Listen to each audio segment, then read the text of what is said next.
Saya Ripela Adia Regita dengan NIM 66241019 akan menjelaskan ukuran pemusatan data dan min. Pemusatan data adalah nilai yang digunakan untuk mewakili sekumpulan data tersebut, supaya kita dapat melihat gambaran umum tentang data tersebut tanpa harus melihat satu persatu. Dalam pemusatan data ada 3 jenis utama pengukuran.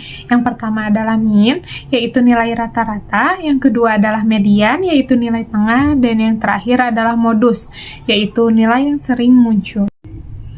Min atau rata-rata adalah nilai yang didapatkan ketika menjumlahkan seluruh nilai lalu dibagi dengan banyak nilai tersebut. Cara menghitung min untuk data tunggal yaitu min sama dengan sigma X per N. Sigma X ini adalah jumlah dari datanya, N adalah banyak datanya. Kalau untuk menghitung min data berkelompok adalah min sama dengan sigma FI/XI per sigma FI. Sigma FI ini adalah frekuensi, sedangkan XI adalah nilai tengah. Kamaludin Cahya dengan NIM 66242029. Slide selanjutnya ada studi kasus MEAN. Di sini studi kasusnya ada terbagi dua ya, ada data tunggal dan juga data berkelompok. Untuk yang pertama itu data tunggal. Nah, data nilai ulangan matematika ini terdiri dari 5 data ya, yaitu ada 60, 70, 80, 90, dan 100. Nah, data tunggal ini kita gunakan rumus MEAN, yaitu X bar, rumusnya itu X bar sama dengan sigma X dibagi N, dimana N ini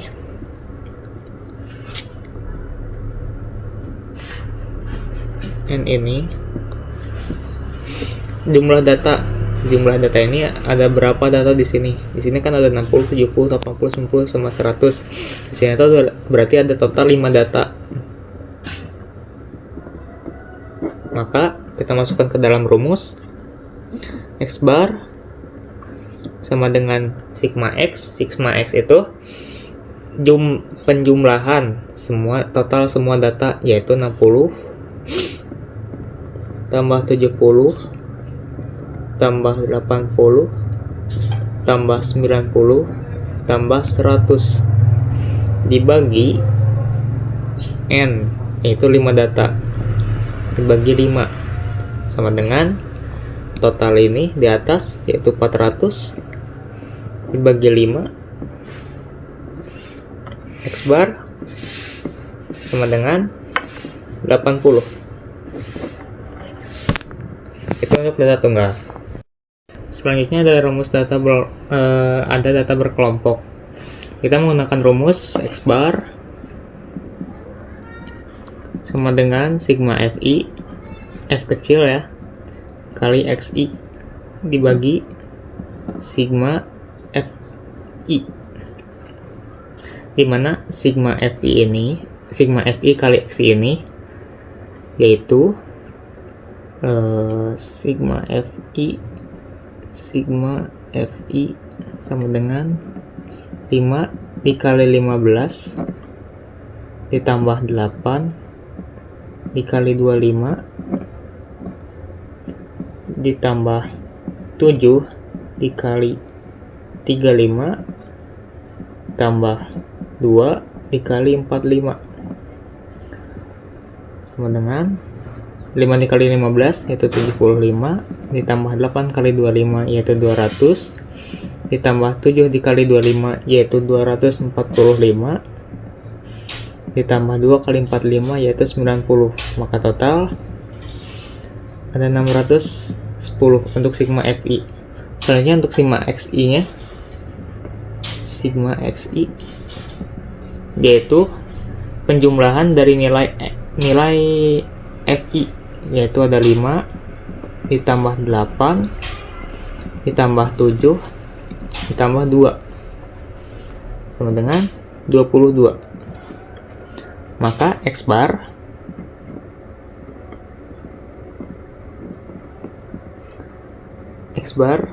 sama dengan sigma FI ini yaitu 610 dibagi 22 yaitu sigma SI sama dengan 27,73 atau dibulatkan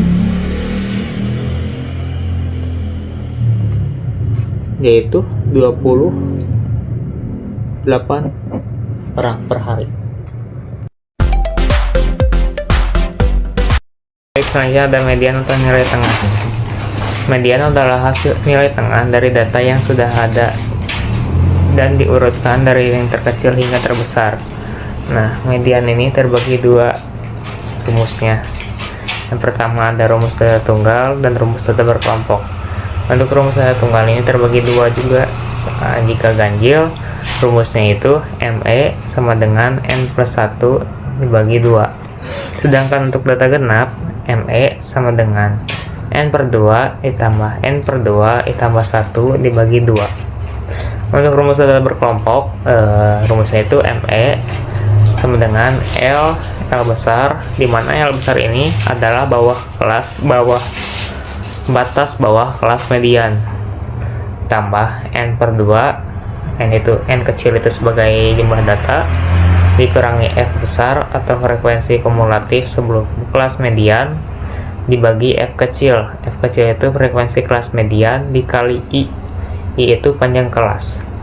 Grafik median ini terlihat pada data ini ada sumbu X yang sudah diurutkan dari yang terkecil hingga yang terbesar.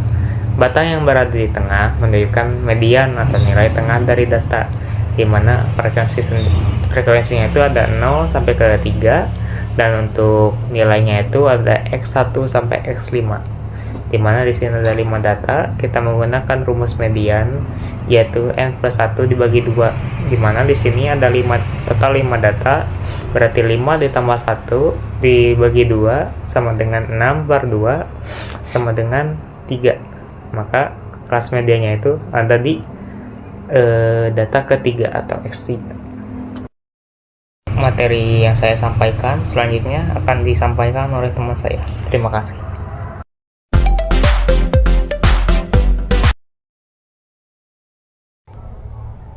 Baik, saya Haifa Aulia Putri dengan NIM 66242007.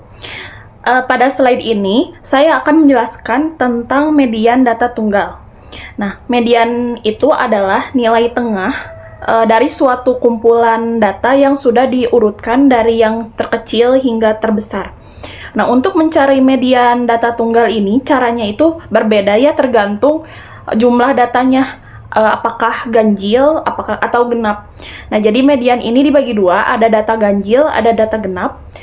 Nah, di data ganjil ini, jika banyak data atau N ganjil, maka mediannya itu adalah data pada posisi ke N+1 dibagi 2. Nah, itu rumusnya untuk mencari data tunggal ya, data ganjil.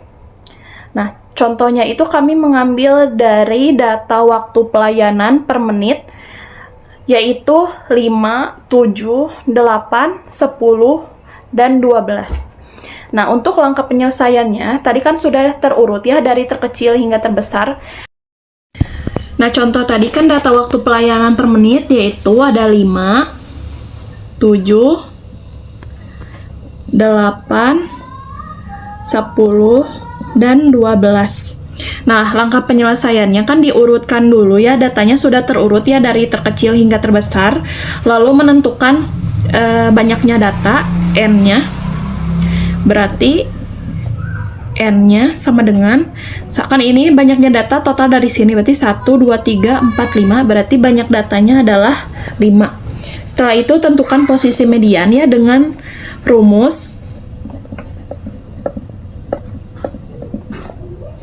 N ditambah 1 dibagi 2 sama dengan N-nya itu tadi ada 5 ya, berarti 5 ditambah 1 dibagi 2, hasilnya 5 ditambah 1, 6, dibagi 2, yaitu totalnya 3.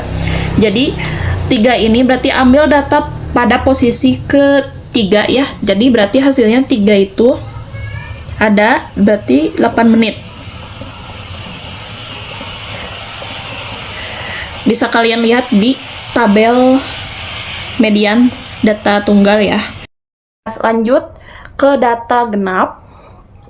Data genap ini jika banyak data n atau genap, maka median adalah rata-rata dari data pada posisi ke n per 2 dan data pada posisi ke n per 2 plus 1.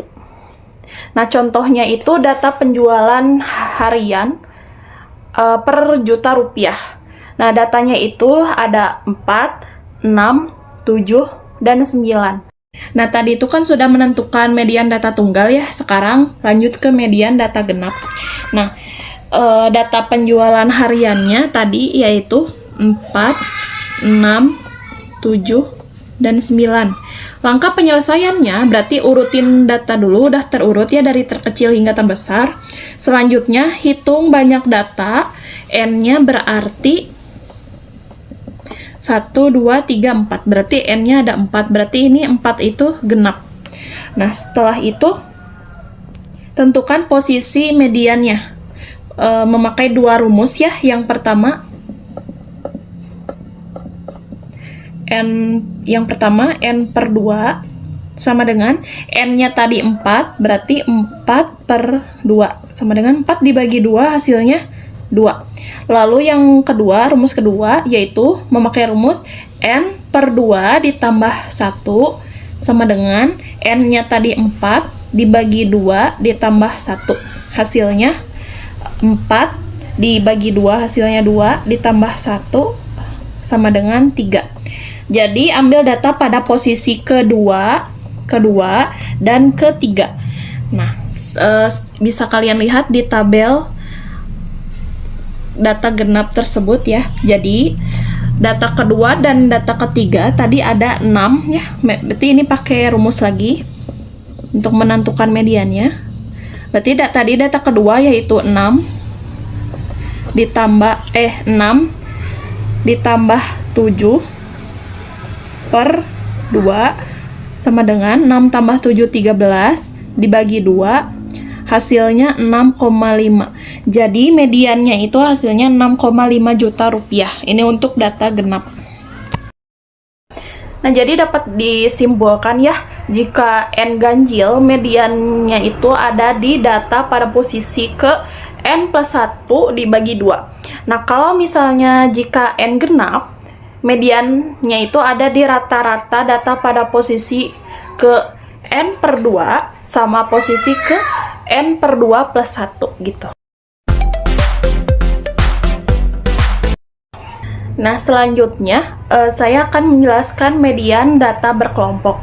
Jadi ini tuh berbeda dengan data tunggal. Pada data berkelompok, nilai data ini tuh sudah disajikan dalam bentuk interval kelas dan frekuensi, sehingga median tidak bisa langsung dilihat. Oleh karena itu kita menggunakan rumus median data berkelompok ini. Nah, contohnya itu hasil survei kepuasan pelanggan ya, skala dari 0 sampai 100. Nah, di sini ada 4 kelas. Yang pertama 60 sampai 69, yang kedua 70 sampai 79, yang ketiga 80 sampai 89, yang keempat 90 sampai 99. Setelah itu gunakan rumus median data berkelompok, yaitu median sama dengan L itu tepi bawah kelas median ditambah N per 2 dikurangi F besar itu, yaitu F besar itu adalah frekuensi kumulatif sebelum kelas median, lalu dibagi F kecil yaitu frekuensi kelas mediannya dikalikan P itu adalah panjang kelasnya. Nah, tadi dilihat dari tabel frekuensinya yaitu ada 4, 6, 14, dan 6. Nah, langkah penyelesaiannya, hitung dulu jumlah datanya, n-nya. Menghitung jumlah ini tuh berbeda dengan data tunggal tadi. Kalau yang median data berkelompok, berarti ini tuh dijumlahkan. Berarti ini sama dengan 4 ditambah 6 tambah 14 ditambah 6, yaitu hasilnya 30. Jadi ini tuh adalah N-nya, total datanya. Setelah itu, tentukan posisi median memakai rumus posisi mediannya memakai rumus N/2, yaitu N-nya tadi 30 dibagi 2, hasilnya yaitu 15. Ini posisi mediannya. Nah, lanjut sekarang tuh menentukan kelas mediannya. Untuk menentukan kelas median, melihat dari frekuensi kumulatif ya yang sesuai ada di tabel tersebut. Jadi, frekuensi kumulatifnya itu berarti tadi datanya ada di ke-15 ya. Berarti data ke-15 ini ada di kelas 80 sampai 89. Maka kelas 80 sampai 89 itu adalah kelas median. Nah, setelah itu menggunakan rumus data median data berkelompok ya.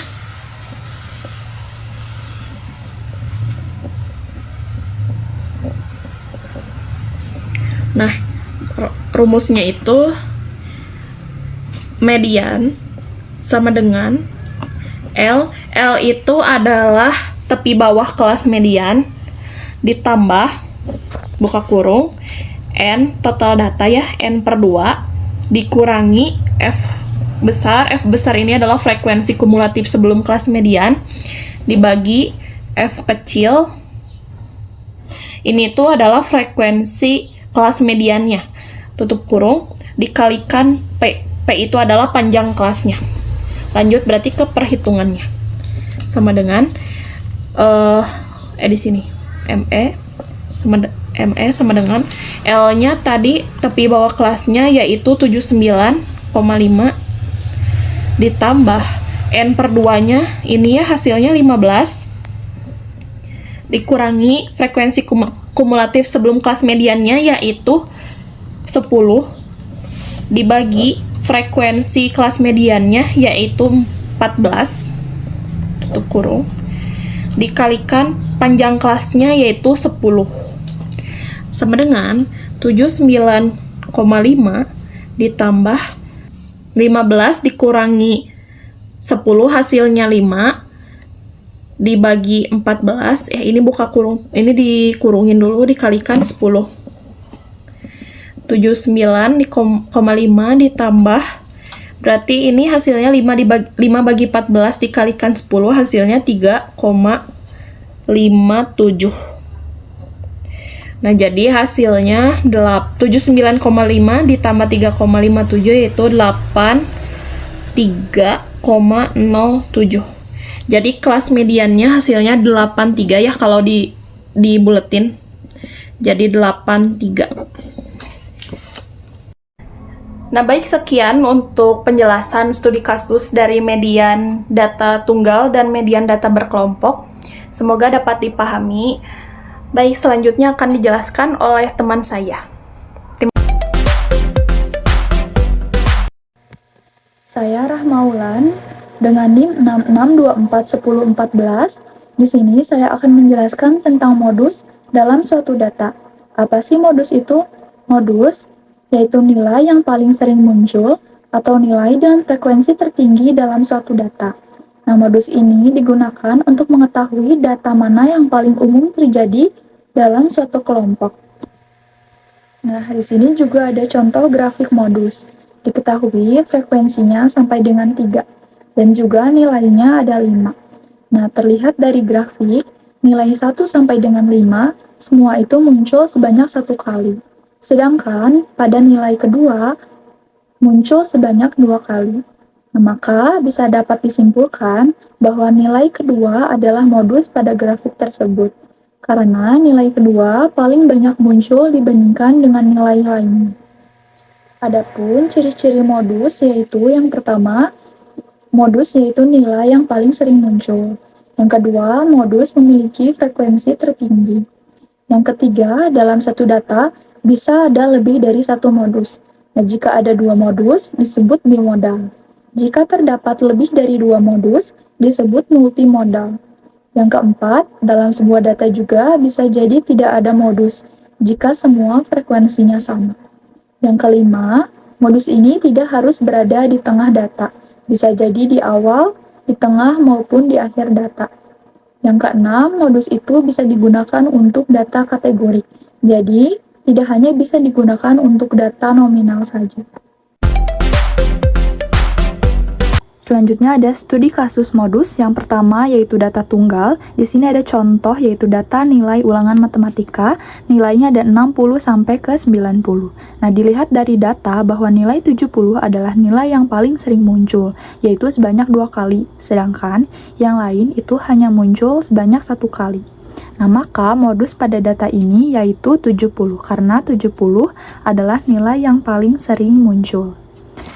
Selanjutnya di sini ada rumus data berkelompok, yaitu ada MO atau modus sama dengan L, yaitu batas bawah kelas modus, ditambah D1 yaitu selisih frekuensi kelas modus, per D1 yaitu selisih frekuensi kelas modus dengan frekuensi kelas sebelumnya, dan ditambah D2 yaitu selisih frekuensi kelas modus dengan sesudahnya dikali I atau panjang kelas. Selanjutnya ada studi kasus modus data berkelompok. Di sini ada contoh data dari berat badan siswa laki-laki. Nah, sini kelas interval dan juga frekuensinya. Pertama, kita mencari kelas intervalnya dulu. Nah, dilihat dari frekuensi yang paling sering keluar yaitu ada di frekuensi 13. Di kelas intervalnya yaitu 60 sampai 64 dan frekuensinya 13. Lalu langkah penyelesaiannya yaitu kita yang pertama mencari kelas modus. Di sini sudah ada kelas modusnya. Lalu yang kedua yaitu menentukan nilai-nilai yang dibutuhkan, yaitu L atau batas bawah kelas modus itu diambil dari nilai paling kiri dari kelas interval yaitu 60 dikurangin 0,5 sama dengan 59,5. Lalu yang kedua yaitu menentukan D1. Nah, ini selisih dengan kelas sebelumnya. Frekuensi dari kelas interval yaitu 13 dikurangi dengan kelas sebelumnya yaitu 6, maka D1-nya yaitu 7. Lalu mencari D2. Frekuensinya 13 dikurangin dengan sesudahnya yaitu 8 sama dengan 5. Dan I atau panjang kelasnya itu dilihat dari kelas interval 60 sampai nilai 64 yaitu ada 5 nilai atau 5 angka.